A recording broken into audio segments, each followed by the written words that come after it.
But moving on to what else is happening in the United States, because First Lady Jill Biden has spoken out against former House Speaker Nancy Pelosi over her fractured relationship because President Joe Biden was pushed out of the race during the election. Now, Jill Biden told the Washington Post, "We were friends for 50 years and it was disappointing."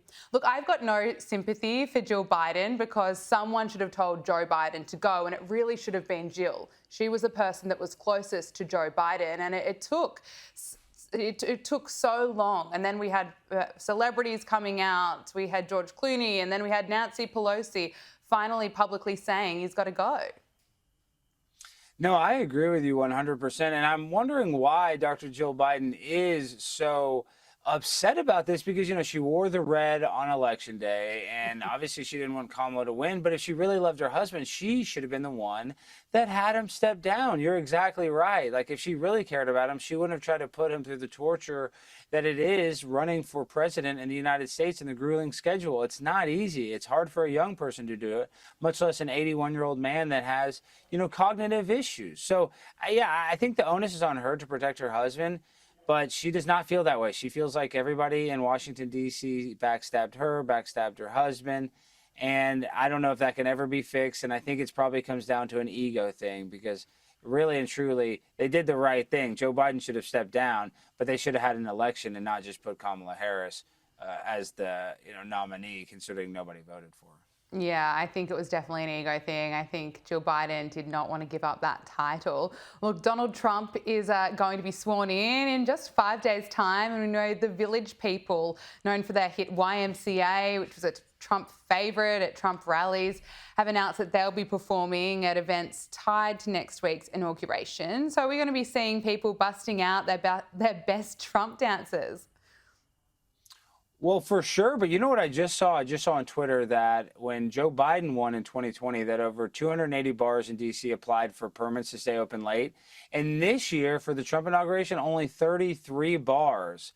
And then this is a place in Washington, D.C. where you realize that voted 93% for Joe Biden. So it's going to be wild. It's going to be some of the biggest parties ever, but it's going to be in a very blue area. I thought that was a very unique stat when I read that today. Well, hopefully the people who are attending can make up for all those that don't want to celebrate, because it's going to be a great occasion. I'm looking forward to watching it. What do you make about Michelle Obama? She's previously accused Donald Trump of endangering her family's safety with his rhetoric, and now she's claiming that she's not going to be attending the inauguration. Her husband, Barack Obama, will be going. Why doesn't she want to go?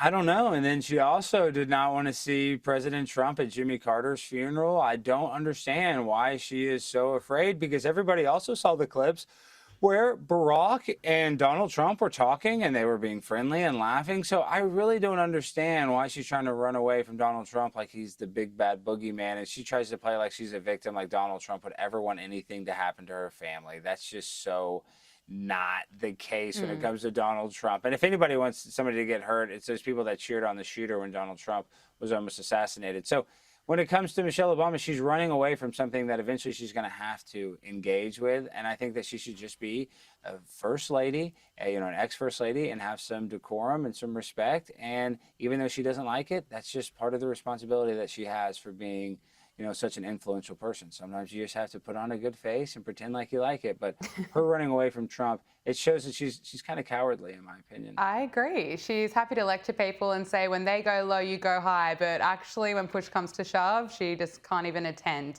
the inauguration.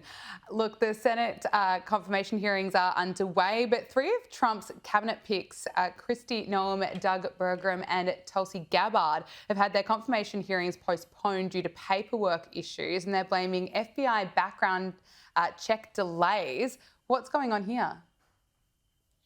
Oh, you know what's going on here. They want to do anything they can to stop Donald Trump from confirming any of his picks. And so you look at what they did to, Pete Hegseth today, RFK, that nobody wants RFK confirmed. Even Mike Pence, the former vice president, is standing up against RFK getting confirmed. So it's just another deep state attack, and they're probably going to be able to, kick the can down the road.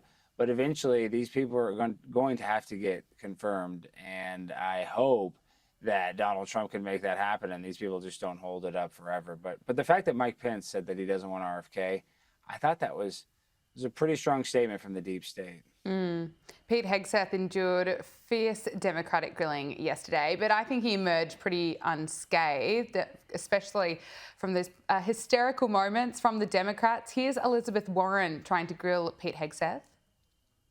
In other words, you're quite sure that every general who serves should not go directly into the defense industry for 10 years. You're not willing to make that same pledge? I'm not a general, Senator.